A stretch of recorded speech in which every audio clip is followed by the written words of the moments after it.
Pessoal, Boa noite. tudo bem? Certo. E aí, pessoal, eu mandei para vocês uma mensagem hoje, né, a respeito do planejamento. Então, na aula de hoje, eu vou trabalhar alguns conceitos relacionados aos espaços vetoriais, a operações dentro dos espaços vetoriais, que são as combinações lineares entre vetores, e se der tempo também o conceito de vetores LI e vetores LD, tá? Então a gente quer ver se consigo fazer tudo isso na aula de hoje, né? E amanhã, então, eu vou publicar, né, o gabarito da avaliação individual e as notas também desta avaliação, né?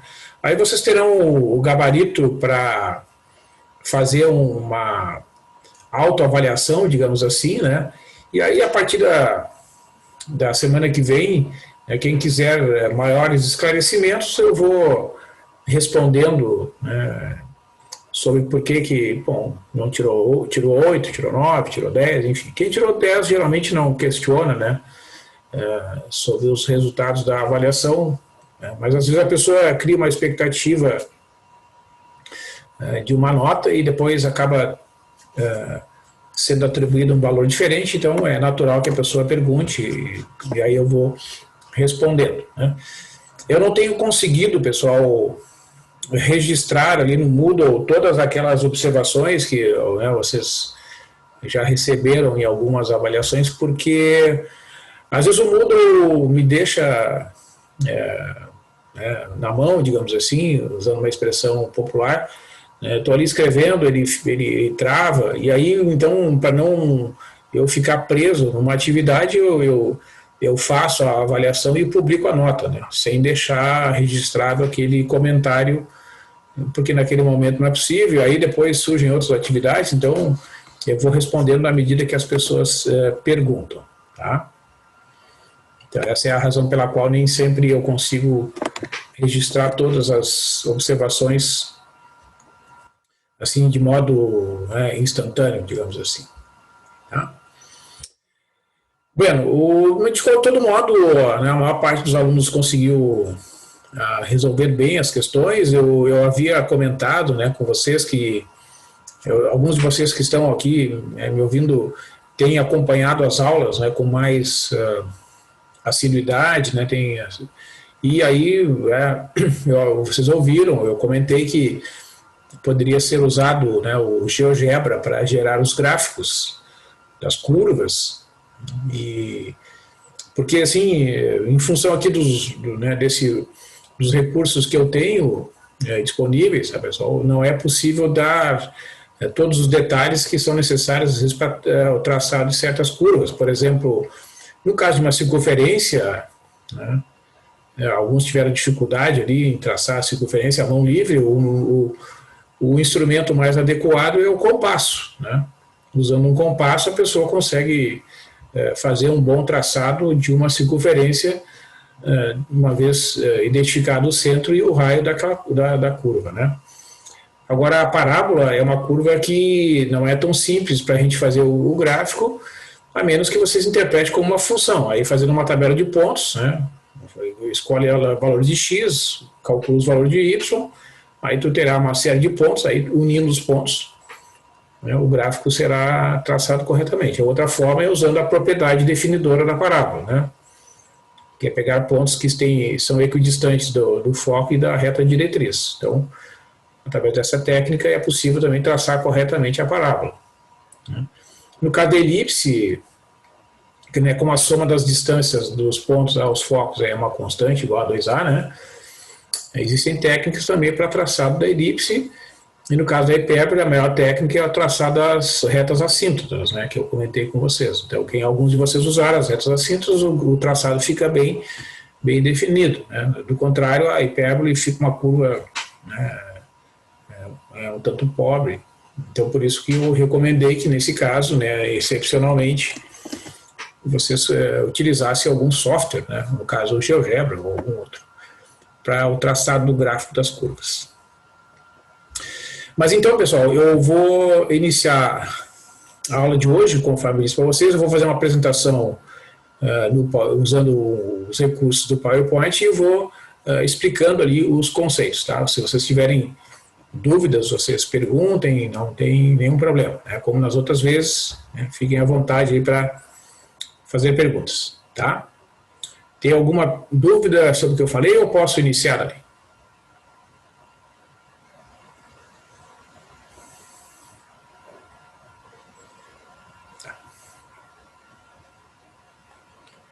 Então, ok.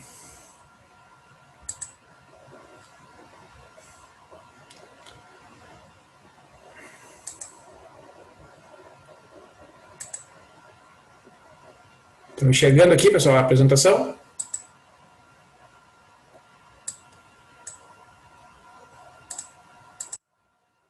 Ok, obrigado.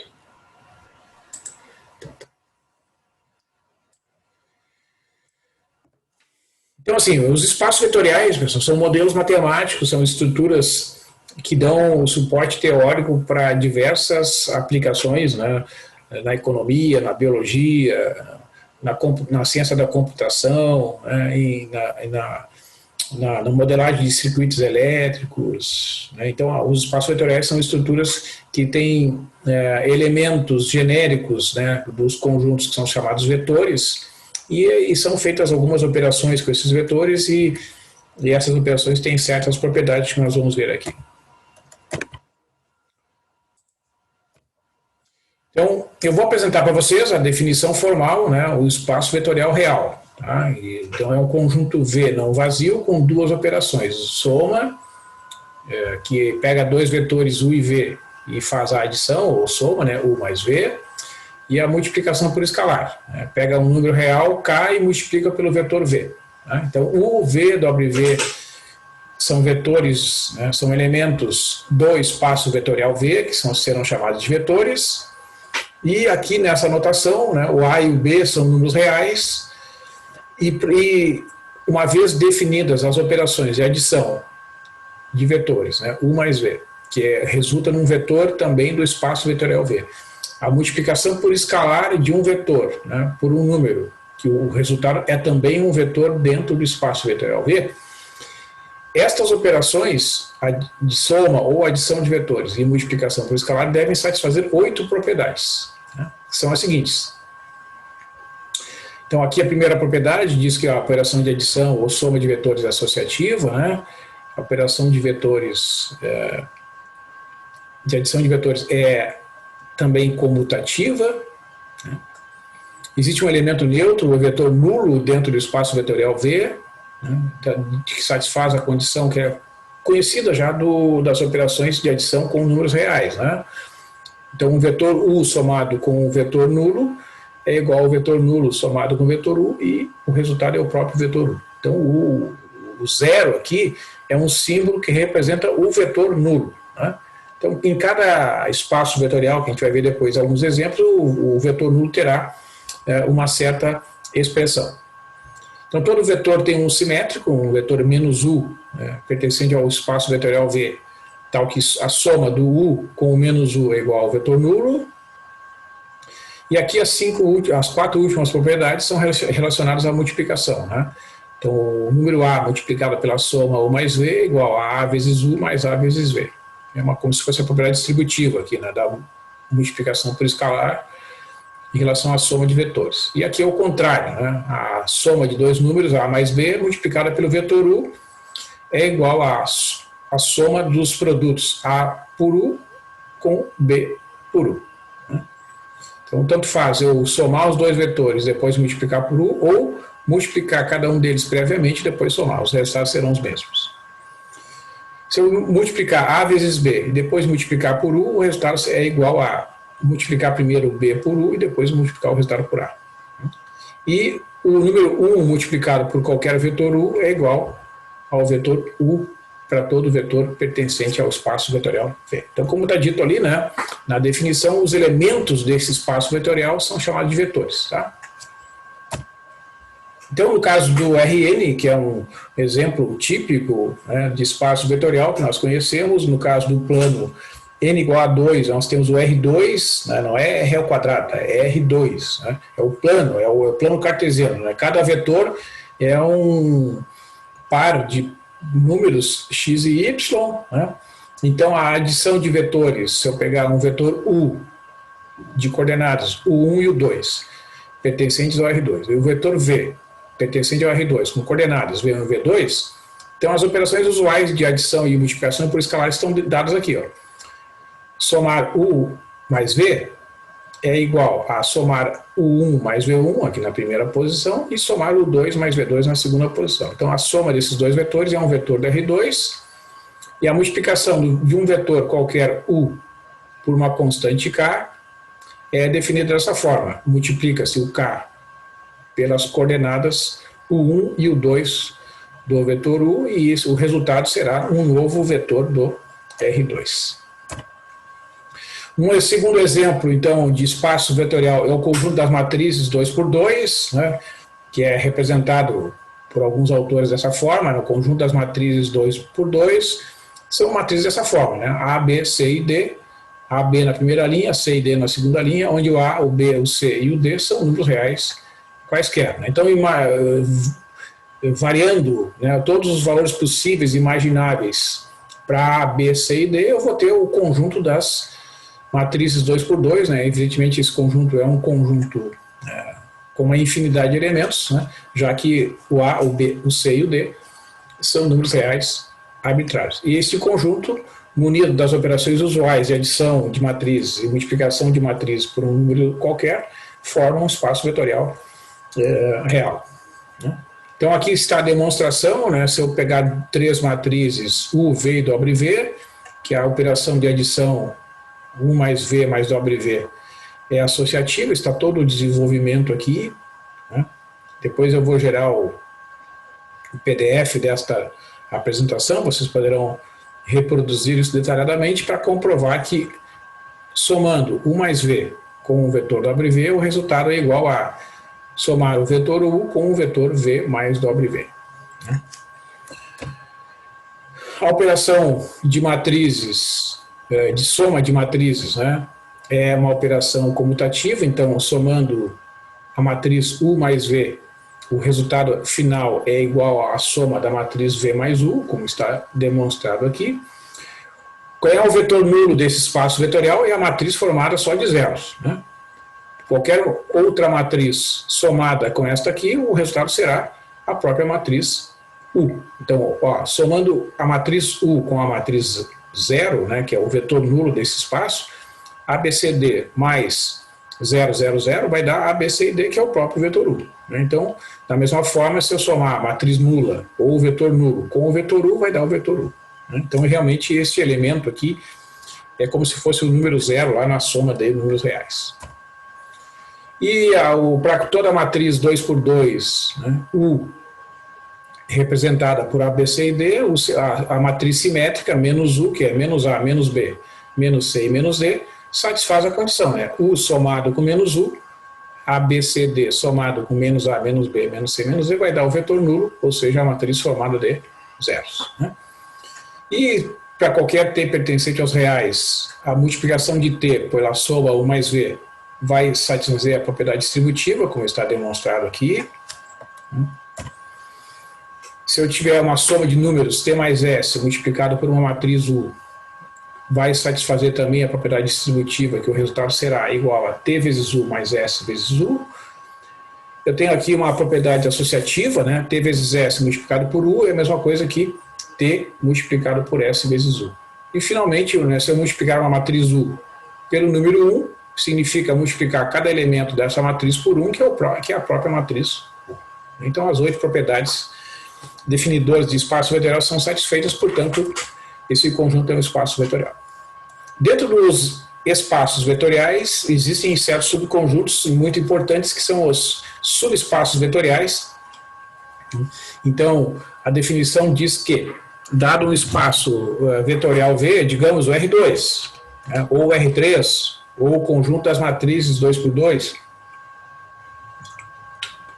Um subconjunto WV contido em V, não vazio, será um subespaço vetorial de V se forem satisfeitas as seguintes condições simultaneamente. Pegando qualquer par de vetores U e V pertencentes a WV, a soma U mais V pertence a WV. E para qualquer A pertencente aos reais e U pertencente a WV, o produto A vezes U também pertence a WV. Então, quando essas condições forem satisfeitas por um subconjunto não vazio contido num espaço vetorial V, esse subconjunto será chamado de um subespaço vetorial de V. Então, é possível interpretar isso, né, que num subespaço vetorial, as operações em W de adição e multiplicação por escalar são ditas fechadas no conjunto, né?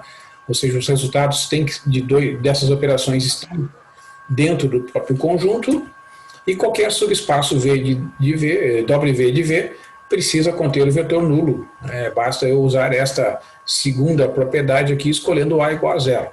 Então, 0 vezes U tem que estar em V, tem que estar em W, então 0 vezes U igual a zero, portanto, o vetor nulo tem que ser um elemento de qualquer subespaço vetorial. Dito de outra forma, se um conjunto não contiver o vetor nulo, não pode ser um subespaço vetorial de V. E todo espaço vetorial, né, conforme está dito aqui na última frase, ele contém pelo menos dois subespaços que são os chamados de subespaços triviais. O conjunto formado pelo vetor nulo e o próprio espaço vetorial. Então, todo espaço vetorial tem pelo menos dois subespaços, que são esses dois aí. Existem outros, né? No caso dos espaços que a gente conhece, né? No caso do R3. Né? Então, o R3 é um modelo matemático, né, para o espaço tridimensional que a gente vive, digamos assim. Né? E nos modelos matemáticos é representado por vetores, por eixos perpendiculares 2 a 2, o eixo x, o eixo y, o eixo z. Então, todo vetor é da forma x, y, z, e esse conjunto é um espaço vetorial. Então, dentro do R3, né, um plano que passa pela origem é um exemplo de um subespaço vetorial contido no R3. Né? Obrigatoriamente, todo plano que passa pela origem é um subespaço vetorial do R3. Planos contidos no R3 que não passam pela origem não são subespaços do R3 porque não contém o vetor nulo.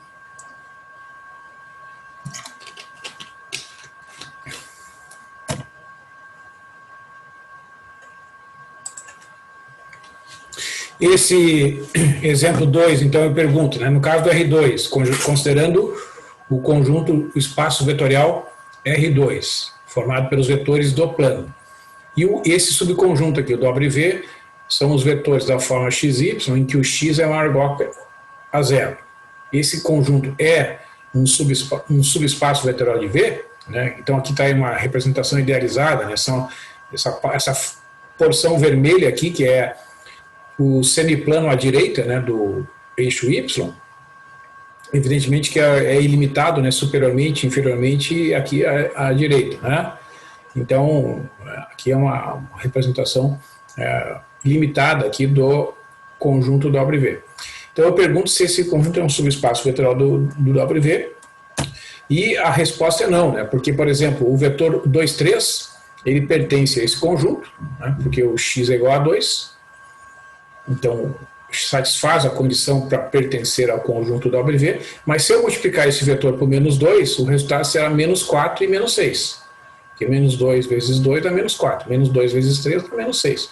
E esse elemento aqui, ó, o resultado da multiplicação do vetor U por menos 2, não pertence ao conjunto WV, porque daí o x passa a ser menos 4, né? Não satisfaz a condição de pertencimento do conjunto WV. Portanto, não satisfaz a segunda propriedade que define um subespaço, logo esse conjunto WV não é um subespaço vetorial do R2. No caso do R2, pessoal, quais são os subespaços vetoriais conhecidos do R2? São os subespaços triviais, que são o conjunto formado só pelo vetor nulo, e o próprio R2. Né?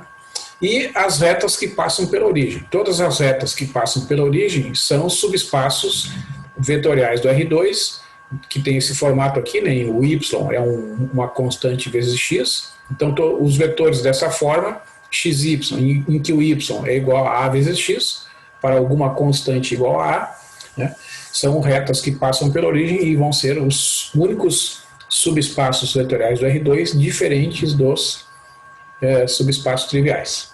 Tá? Outras retas que não passam pela origem não serão subespaços vetoriais do R2 porque não contém o vetor nulo. No caso do R3, os subespaços vetoriais do R3 são os que estão listados aqui. Os subespaços triviais, né, o subespaço formado pelo vetor nulo, eu vou corrigir aqui, ó, é o vetor nulo do R3, né, aqui é o vetor nulo do R3.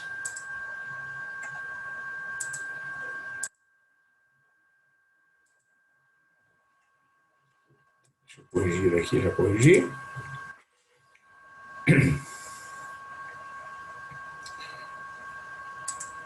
Então, os subespaços vetoriais do R3, retornando, são os subespaços triviais, aquele formado somente pelo vetor nulo do R3 e o todo R3. As retas que passam pela origem, que são retas desta forma aqui, né, K vezes V, onde o V é o vetor diretor A, B, C e o K é um número real qualquer, né, e os planos que passam pela origem, que são aqueles conjuntos gerados por combinações entre dois vetores V1 e V2 e V1 e V2 vetores linearmente independentes. Né? Então esses são os únicos subespaços vetoriais do R3. Não existem outros. Desses conceitos, então, podem ser aplicados em muitos problemas. Tá? O sistema RGB, que é um sistema conhecido de representação das cores dos computadores, né, em geral das imagens que a gente vê em todos os dispositivos eletrônicos, né, celulares, TVs, computadores, etc.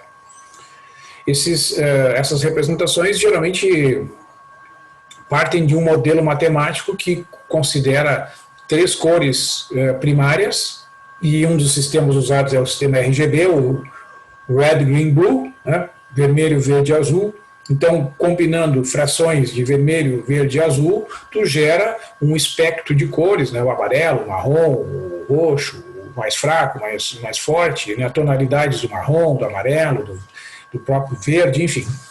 Então, esse é um modelo matemático para conseguir, né, fazer, digamos assim, com que os dispositivos eletrônicos processem a informação, que consiste em pintar, né, um pixel, né, preencher o pixel com uma determinada cor. Como é que ele faz isso? Né? Qual é a matemática que é a base teórica que suporta esta operação, esta tecnologia? É o sistema RGB, que usa, né, um conceito bastante aproximado de espaços vetoriais como estrutura matemática.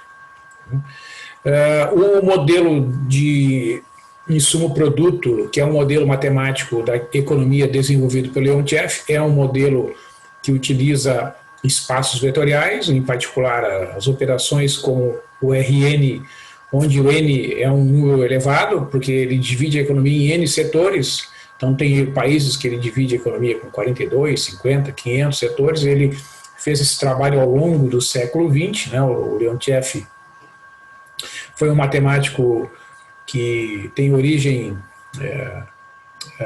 na Alemanha e na Rússia, né? Ele emigrou depois para os Estados Unidos, ele se formou, estudou na Alemanha, depois foi para os Estados Unidos, onde fez a carreira profissional dele. Então ele desenvolveu toda essa teoria como uma maneira de tentar representar matematicamente as operações entre diversos setores da economia. E por tal trabalho que ele desenvolveu ao longo da vida, ele ganhou o Prêmio Nobel da Economia em 1975.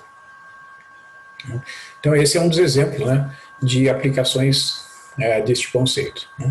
Tem o movimento dos robôs, né, quem já leu, já viu em alguns livros, né, são representados por operações com vetores, né, então o suporte teórico desses espaços desses elementos são os espaços vetoriais, tá?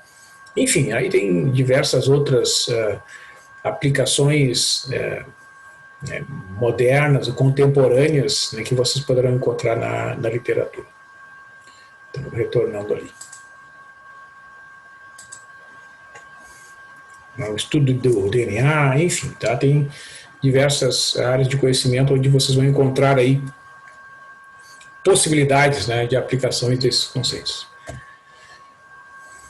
Bom, então, dentro dos espaços vetoriais, né, tem um conceito de combinação linear de vetores, que é, digamos, a ideia lá do sistema RGB. Né? Tu faz uma combinação entre 3 cores básicas para gerar uma série de outros. Né? Então, como é que isso é definido matematicamente? Então, partimos de um espaço vetorial V para dar o suporte, né? E V1, V2 e Vn, elementos genéricos dentro do espaço vetorial V, então vetores, e A1, A2, AN, números reais. Então o vetor V igual a o vetor V1 multiplicado pelo número A1, o vetor V2 multiplicado pelo número A2, mais, etc., o vetor Vn multiplicado pelo número AN, né? Esta expressão aqui é chamada uma combinação linear dos vetores V1, V2, Vn. Certo? Então, o vetor V, que é igual a esta expressão, é um elemento de V que chamamos de combinação linear de V1, V2 e Vn. Então, esse é um modelo matemático que expressa, através dessa fórmula, né, que a partir de certos elementos, digamos que foram selecionados por algum critério, tu pode gerar outros. Né? Então, tu pega, digamos, um vetor V1, um vetor V2 por algum critério, até o Vn. Faz uma mistura. Que mistura é essa? Multiplica cada um deles por um certo número e soma tudo. Tá? Esta operação aqui, que resultará num outro vetor, é chamada de combinação linear do V1, V2 e o Vn. Na economia, né, pessoal, existem diversas aplicações desse conceito para calcular, por exemplo, a inflação. Né? Tem diversos índices de inflação, tem IPCA, tem IGPM, né? Tem o INCC. Para gerar um índice, para gerar um número que representa, né, uma certa característica da economia num determinado momento, né, tu usa diversos setores da economia, e cada um desses setores terá um peso. Tá? Então, isso é uma forma de usar o conceito da combinação linear, né, para gerar o índice de inflação, como, por exemplo, o IGPM. Então, um exemplo. Né, no R2, vamos considerar aqui esses dois vetores, o vetor V1, que é o vetor 1, 0, e o vetor V2, que é o vetor 0, 1. Então, o vetor V, que é 3 vezes V1 mais 4 vezes V2, é uma combinação linear de V1 e V2. Né? Ou seja, o V, que é 3 vezes V1 mais 4 vezes V2, é o vetor 3, 4. Né? Ó, porque, observa, quando tu multiplicar este primeiro vetor, o vetor V1, por 3, haverá uma contribuição do 3 aqui na primeira posição, porque 3 vezes 1 dá 3 e 3 vezes 0 dá 0. E esse vetor multiplicado por 4 vai ficar na primeira posição, vai dar 0, na segunda posição vai dar 4. Então, esta combinação linear aqui vai produzir no final o vetor 3, 4. Né? Vamos considerar, né, o vetor, o espaço vetorial, desculpe, o espaço vetorial R2 e um vetor específico, o vetor 1, 2. Então, um conjunto gerado pelas combinações lineares deste vetor, V, é a reta que passa pela origem do R2, cuja equação é y igual a 2x. Né? Porque, vejam, todos os múltiplos desse vetor aqui vão ter essa mesma propriedade. Né? Se eu multiplicar este vetor por 3, vai dar o vetor 3, 6. Se eu multiplicar esse vetor por 4, vai dar o vetor 4, 8. Se eu multiplicar por 5, está aqui, ó, vai dar 5 e 10. Né? Então, todos os vetores em que o y é o dobro do x são múltiplos deste vetor aqui. Né? Então, todos eles são gerados pelo vetor 1, 2. Basta multiplicar, ó, por exemplo, para obter o vetor 20 e 40.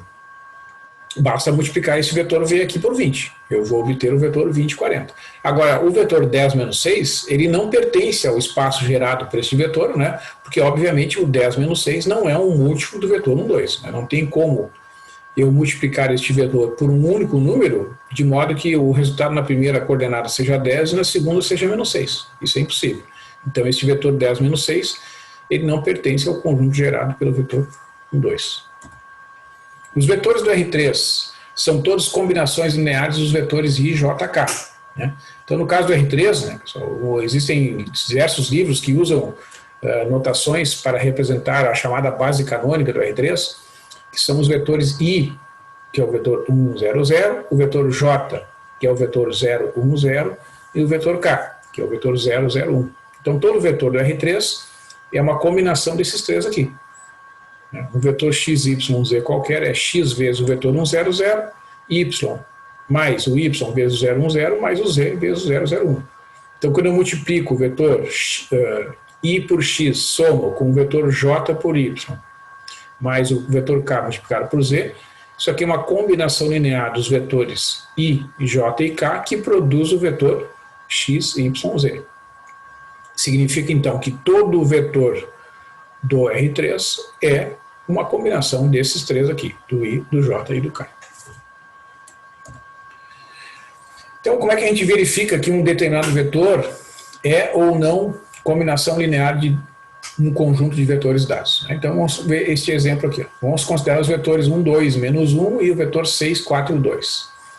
Eu quero mostrar que o vetor 9, 2, 7 é uma combinação linear de U e V.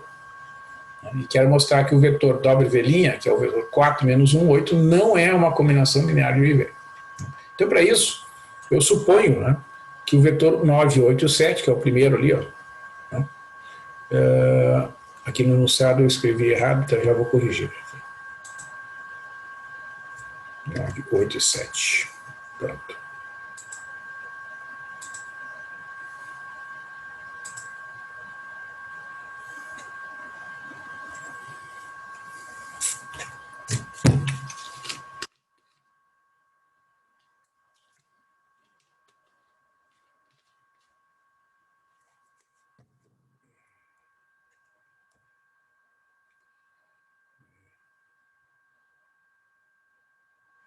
Acho que é 9, 2, 7 mesmo. Então, vamos corrigir aqui.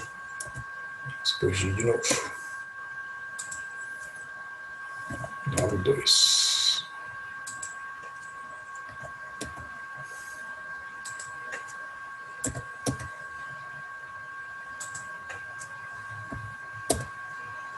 Pronto, já está corrigido. Agora vamos acompanhar aqui. Então, eu quero mostrar que esse vetor 9, 2, 7... resulta de uma combinação do vetor 1, 2, menos 1 com o vetor 6, 4, 2. Então, eu multiplico cada um deles por uma constante desconhecida, A e B, e depois somo os resultados. Então, vejam, multiplicando A vezes 1 e o B vezes 6, aqui na primeira posição dá A mais 6B. Na segunda posição, multiplico A vezes 2, o B vezes 4, dá 2A mais 4B na segunda posição. E na terceira posição, A vezes menos 1, B vezes 2, somo, fica menos A mais 2B. Então eu igualo aqui, ó, as posições correspondentes. Vai ficar A mais 6B igual a 9, 2A mais 4B igual a 2 e menos A mais 2B igual a 7. Né? Então eu vejo que o A igual a menos 3 e o B igual a 2 é uma solução das três equações. Ó. Menos 3 mais 6 vezes 2, menos 3 mais 12, 9. 2 vezes menos 3... mais 4 vezes 2, dá menos 6 mais 8, que é 2, né? E menos 3, mais 2 vezes 2, dá 3 mais 4, que é 7. Então, realmente, esses números aqui satisfazem as três equações. Eles formam a combinação, né, linear que resulta no vetor 9, 2, 7. E para mostrar que o vetor W', 4 menos 1, 8, não é uma combinação linear de U e V, né, a gente supõe que seja. Então, o vetor 4 menos 1, 8 é A vezes o vetor 1, 2, menos 1, mais B vezes o vetor 6, 4, 2. E eu vou mostrar que esta hipótese aqui leva a uma contradição. Então, o que eu faço? Multiplico aqui, A vezes 1 mais 6 vezes B, o resultado tem que ser 4, né, na primeira coordenada. Na segunda coordenada, 2A mais 4B tem que dar menos 1. E na terceira coordenada, menos A mais 2B tem que dar 8. Se eu desenvolvo esse sistema de equações na notação de matriz ampliada, né, vai ficar aqui, ó, 1, 6, 2, 4, menos 1 e 2, 4, menos 1 e 8. Utilizo o método de Gauss, né, faço a linha 2 menos 2 vezes a linha 1, vai ficar 2 menos 2 dá 0, 4 menos 12 dá menos 8, e menos 1 menos 8 dá menos 9. Na terceira linha, somando com a primeira, vai ficar 1 mais menos 1 dá 0, 6 mais 2 dá 8 e 4 mais 8 dá 12. E se eu fizer agora a linha 2 somada com a linha 3, vai dar 0 mais 0, aqui dá 0, né? Ó, 0 mais 0 dá 0. Menos 8 mais 8 dá 0. E menos 9 mais 12 dá 3. Mas isso significa que esse sistema não tem solução, né? Porque equivale a dizer que na terceira equação o 0 vezes A mais 0 vezes B é igual a 3. Isso é impossível. Então a gente pode interpretar que esse sistema é impossível, que o oposto da matriz de coeficientes do sistema é igual a 2. Né? Isto é, o número de linhas não nulas é igual a 2, enquanto o oposto da matriz ampliada, que é o número de linhas não nulas da matriz ampliada, é igual a 3. Como o oposto é diferente, o oposto da matriz de coeficientes é diferente do oposto da matriz ampliada, o sistema é impossível. Então chegamos ao conceito de dependência e independência linear, né, que é um conceito muito importante. Ó. Vamos ver aqui a definição. Então, um conjunto de vetores V1, V2, Vn é linearmente independente, ou LI, se a equação A1 vezes V1 mais A2 vezes V2 mais, etc., a n vezes Vn igual a 0 implica A1 igual a 0, A2 igual a 0, etc., e a n igual a 0. Isso é, todos os coeficientes desta combinação sendo igual a 0, isto é, que se a solução trivial é a única, é porque o conjunto de vetores é linearmente independente. Se existir algum AI diferente de zero, de tal modo que esta condição aqui seja satisfeita, aí a gente vai dizer que o conjunto de vetores V1, V2, Vn é linearmente dependente, ou LD. Ó, no caso dos vetores do sistema RGB, né, pessoal, os vetores verde, vermelho e azul são vetores linearmente independentes. Né? Deixa eu só. Estão me ouvindo aí, pessoal? Tudo certo? Tranquilo? Tranquilo. Ah, estão acompanhando? Beleza. Então, vou continuar aqui.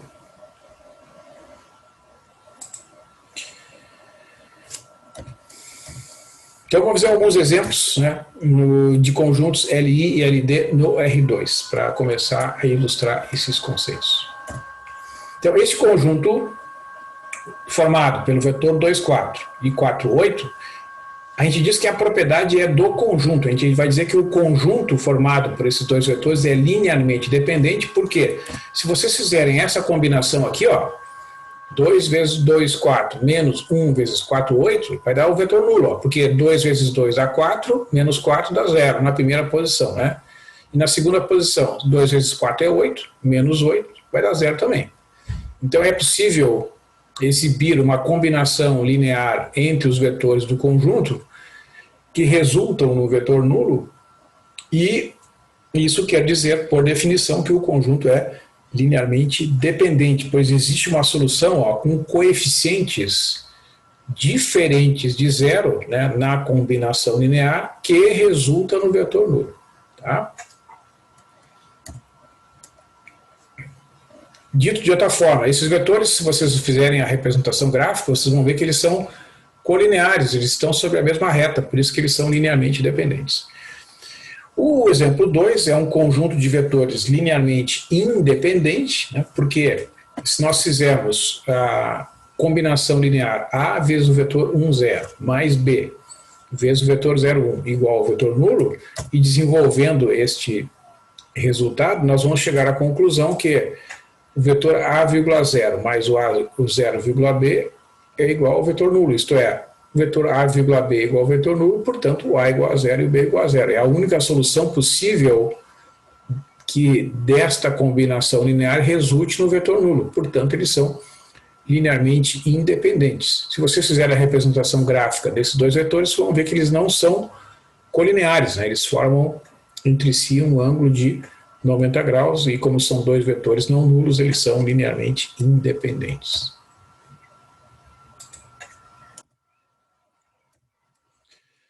Outro conjunto de vetores no R2 que é linearmente independente é o conjunto, melhor dizendo, formado pelo vetor 1, 1 e o vetor 1, menos 1. Então esse conjunto é linearmente independente porque se fizermos uma combinação A vezes o vetor 1 mais B vezes o vetor 1 menos 1 igual ao vetor nulo, nós teremos aqui, como resultado da primeira multiplicação, o A, A, e na segunda multiplicação é B menos B. E somando essas duas quantidades aqui, nós vamos ter A mais B na primeira posição e A menos B na segunda posição. Igualando ao vetor nulo, nós teremos esse sistema aqui, né? A mais B igual a zero, que é a primeira coordenada, e também A menos B igual a zero, que é a segunda coordenada. Se nós somarmos as duas linhas, né, a gente vai eliminar o B e vai restar 2A igual a zero, portanto o A igual a zero. Substituindo em qualquer uma das equações, pode ser na equação 1, resulta B igual a zero, que é a única solução possível desta combinação igual ao vetor nulo, é A igual a zero e B igual a zero, portanto o conjunto é também linearmente independente, tá? Mas a gente fala que isso é uma propriedade do conjunto e não de um vetor em especial. No R3, esse conjunto formado pelos vetores 1, 0, 0, 0, 1, 0, o vetor 0, 0, 1, né, que são os vetores dos eixos, né, x, y e z, respectivamente, os vetores I e j, k, é um conjunto de vetores linearmente independentes, porque se fizermos uma combinação desses três vetores desta forma aqui, igual ao vetor nulo, e fazendo as multiplicações e fazendo as somas, né, nós teremos naturalmente que o A igual a zero, B igual a zero e C igual a zero é a única solução, portanto, de fato, esses vetores são linearmente independentes. Graficamente, cada um desses vetores representa o vetor unitário que dá a direção do eixo X, do eixo Y e do eixo Z, respectivamente, né? Portanto, eles fazem, cada par desses vetores formam entre si um ângulo de 90 graus. Então, é um exemplo bastante importante, né, de conjunto de vetores linearmente independente do R3. Este conjunto aqui do R3, formado pelos vetores 1, 2, 3, o 4, 5, 6, o 7, o 8, 9, é um conjunto LD. Porque a gente pode observar que duas vezes o vetor 4, 5, 6 menos o vetor 1, 2, 3 menos o vetor 1, 7, 8 e 9, esta combinação linear aqui vai resultar no vetor nulo. Ó. Que aqui vai ficar 2 vezes 4, menos 1, menos 7 vai dar 0. Né? 2 vezes 5 é 10, menos 2, menos 8 dá 0. E 2 vezes 6, 12, menos 3, menos 9 dá 0. Então, eu consigo fabricar, digamos assim, uma combinação linear entre os vetores do conjunto com coeficientes diferentes de zero, a saber, 2, menos 1 e menos 1, e o resultado final é o vetor nulo. Né? Então, quando isso acontece, o conjunto é linearmente dependente ou LD.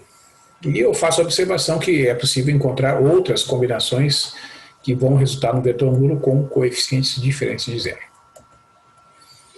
Então, com isso, a gente chega ao conceito de base de um espaço vetorial V, né, que é um conjunto gerador do espaço vetorial V. Deixa eu interromper aqui e fazer um comentário. Ó. Então, assim, pessoal, dentro das estruturas que a gente chama de espaços vetoriais, né, que as mais conhecidas e mais intuitivas que a gente lida e que a gente manipula e faz cálculos dentro da matemática básica são o R2, que é uma representação do plano XY, né? Cada vetor é uma flechinha lá que sai da origem, né? Que chega no ponto XY, como nós vimos aí no início do semestre, e no caso do R3, que é aquela estrutura, né? Com três eixos ortogonais 2 a 2, X, Y e Z, cada vetor é da forma X, Y e Z. Essas estruturas são espaços vetoriais de dimensão finita, certo? E elas vão ser geradas por um conjunto mínimo de vetores que chama-se base. Então, a base de um espaço vetorial, ela funciona de modo semelhante ao sistema RGB, tá? Para gerar as cores. Né? A gente combina o verde, o vermelho e o azul para gerar toda e qualquer cor representada pelo dispositivo que a gente estiver usando. Né? É uma coisa parecida, por exemplo, que ocorre com o sistema de numeração. Todo número no sistema de numeração de base 10 é uma representação como combinação de 0, 1, 2, 3, 4, 5, 6, 7, 8, 9.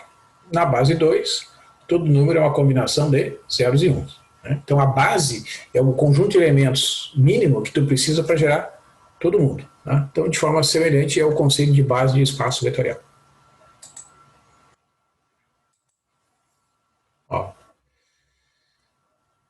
Então, um conjunto de vetores V1, V2, Vn, contidos em V, será uma base do espaço vetorial VC. O V1, V2, Vn é linearmente independente, isto é um conjunto LI de vetores, satisfaz aquela definição anterior, e se o conjunto gerado pelas combinações lineares de V1, V2 e Vn for igual ao próprio conjunto, o espaço vetorial V. Então, quando essas duas condições são satisfeitas, a gente vai dizer que o conjunto é uma base do espaço vetorial V. Então, são duas condições. Os vetores V1, V2 e Vn, para serem uma base, devem ser vetores linearmente independentes e, através das suas combinações lineares, eles devem gerar todos os elementos do espaço vetorial V. Então, é uma situação semelhante, bastante apropriada, né, como modelo matemático do sistema RGB. São três cores linearmente independentes, o vermelho, o verde e o azul, e elas geram, né, todas as cores representadas dentro do sistema.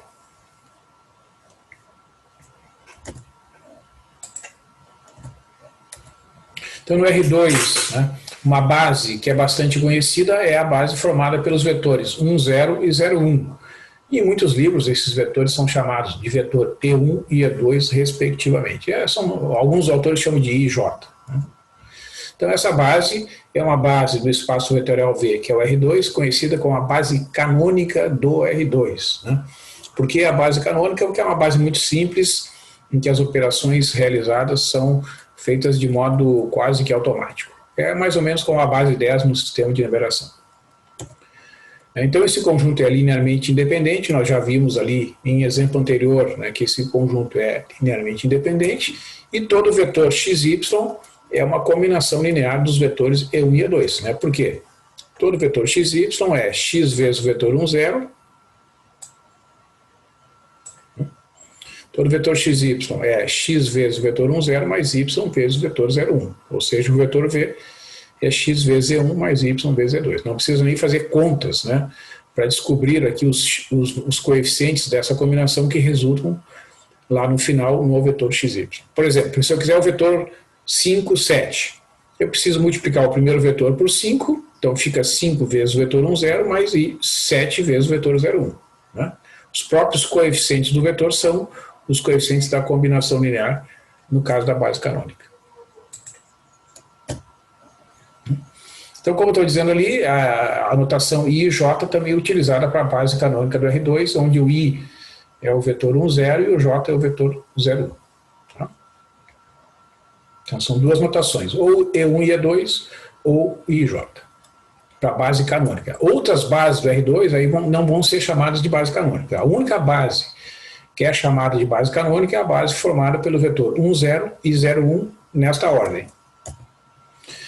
Esse conjunto aqui, formado pelos vetores 1, 1 e 0, 1, também é uma base do R2. Né? Primeiro, então, eu mostro que esse conjunto é linearmente independente. Por quê? Se eu fizer uma combinação A vezes o vetor 1, 1 mais B vezes o vetor 0, 1 igual ao vetor nulo do R2, resultará A,A mais 0,B. Né? Multiplicando o B por 0 dá 0 aqui. E somando esses dois vetores, vai ficar A mais 0, que é A, e na segunda posição A mais B. Igualando ao vetor nulo, eu concluo que o A é igual a 0, que a primeira coordenada deve ser igual a 0, e a segunda, que é A mais B, deve ser também igual a 0. Portanto, já que o A é igual a 0, o B deve ser igual a 0, portanto, esses vetores formam um conjunto linearmente independente. Né? E, em segundo lugar, né, eu tenho que mostrar que esses vetores, eles, através das suas combinações lineares, geram todo e qualquer vetor do R2. Né? Isto é, eu pego um vetor XY pertencente ao R2, eu tenho que mostrar que todo vetor XY é um certo número multiplicado pelo vetor 1, 1 mais um certo número multiplicado pelo vetor 0, 1. Então, fazendo as multiplicações e somando, eu vou obter que o vetor XY deve ser igual a A e A mais B. Portanto, O A deve ser igual a x, né, igualando a primeira coordenada aqui, o A igual a x, e a segunda coordenada, que é A mais B, deve ser igual a y. Então, como A igual a x, isolando aqui, ó, fica B igual a y menos A, ou seja, o B igual a y menos x. Basta substituir o A por x, né, que resulta da primeira equação. Eu concluo, então, que o xy vai ser x vezes o vetor 1, 1, mais y menos x vezes o vetor 0, 1. Esta é a combinação linear que gera qualquer vetor xy do R2, portanto, esse conjunto gera todo o R2, satisfaz a condição de ser uma base do R2. Né? Por exemplo, ó, se eu quiser, a partir desses dois vetores, 1, 1 e 0, 1, gerar o vetor 4, 6, vejam que o x é 4 e o y é 6. Então vai ficar aqui, ó, 4 vezes o vetor 1, 1, mais y menos x, 6 menos 4, que é 2. Esta combinação entre esses dois vetores gera o vetor 4, 6. Né?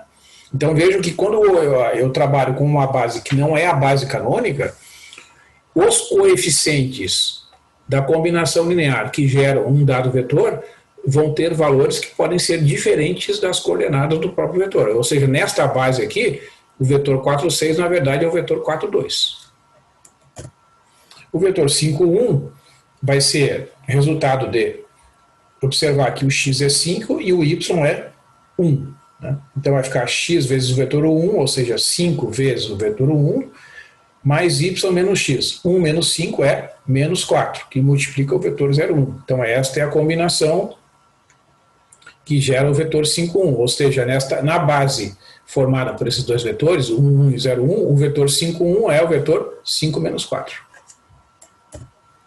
Da mesma forma, o vetor menos 8, 6 resulta da seguinte combinação.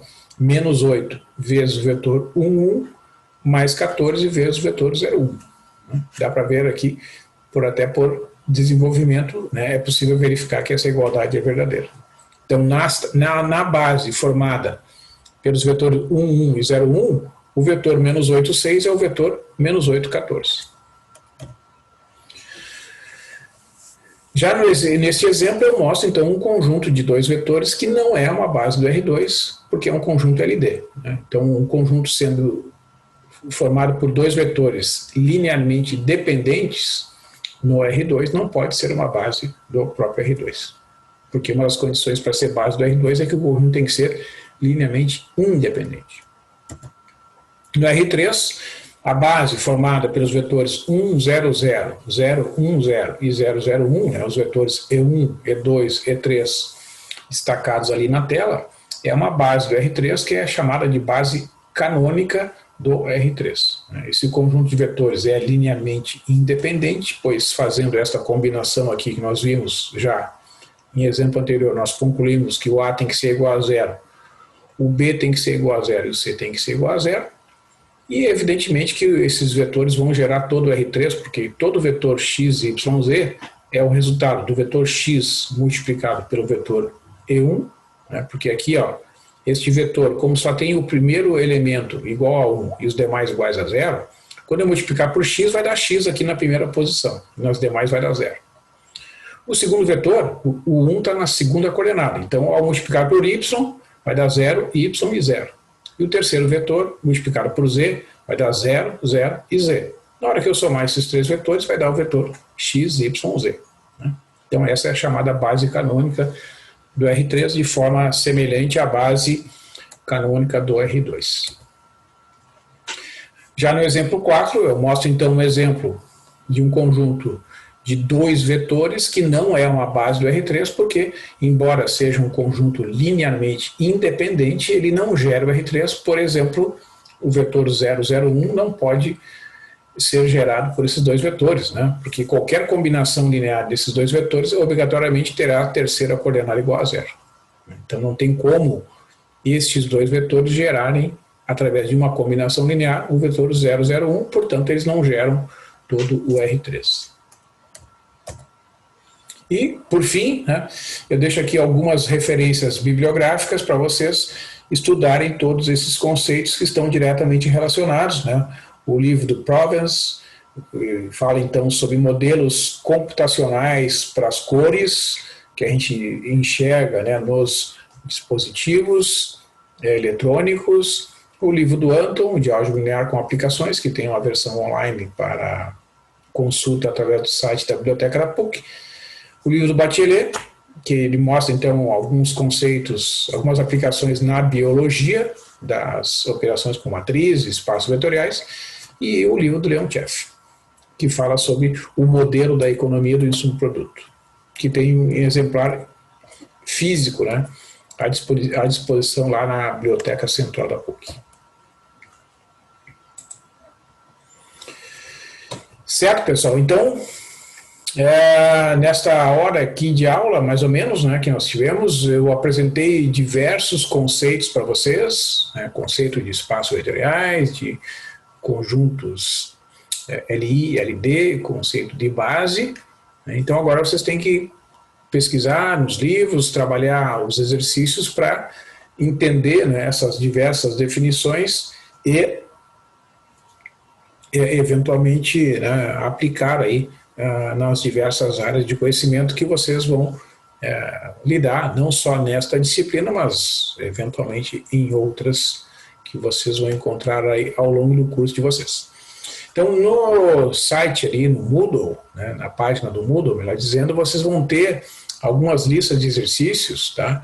E uma das fontes de exercício é aquela apostila que eu tenho lá de álgebra matricial que está disponível. Então, tem lá um capítulo sobre combinação linear de vetores, tem um capítulo sobre bases, e no final de cada capítulo tem exercícios. Né? Então, vocês podem tentar resolver também exercícios da apostila, né? Podem tentar resolver exercícios do livro do Anton, que tem acesso online. Então, vocês procuram lá no capítulo espaços vetoriais. Dentro daquele capítulo, vocês vão encontrar exercícios sobre combinação linear de vetores, vai ter exemplos resolvidos, e também vetores LI, vetores LD e o conceito de base de espaços vetoriais. Tá bom? Alguma pergunta, pessoal? Então, ok, na verdade, né, eu quero enfatizar que todos esses conceitos estão relacionados, tá? É claro que aqui é uma apresentação, né, a primeira, então vocês têm que, né, amadurecer as ideias aí para entender bem, e não só a parte operacional, digamos, de cálculos, mas o conceito, né, que está por trás aí dessas definições. Então, eu vou encerrar por aqui, depois assim que o arquivo tiver sido processado, ele será acrescido lá na playlist, né, do YouTube, e amanhã, então, no final da tarde, estará disponível para vocês as notas da avaliação individual, bem como o gabarito. Certo, pessoal? Então, uma boa noite para vocês, bons estudos, e vamos nos falando aí nos próximos dias. Semana que vem teremos aula, então, na quinta-feira. Tá? Amanhã não tem aula no Zoom. Tchau, tchau.